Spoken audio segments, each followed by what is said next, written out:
Sri Wahyuni, 51 tahun, penjaga kantin di SMA Negeri 4 Bandar Lampung mendapat hadiah utama mobil dan umroh di Jalan Sehat Uhud, Kota Bandar Lampung ke-343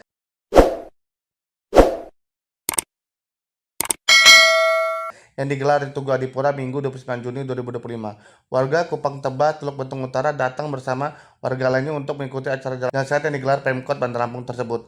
Tanpa disangka, nomor kupon yang ia pegang diumumkan sebagai pemenang hadiah utama 1 unit mobil dan paket umroh.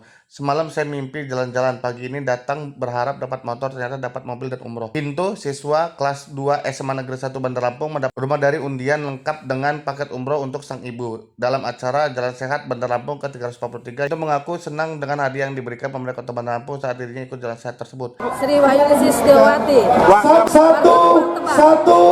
Sangat-sangat gembira.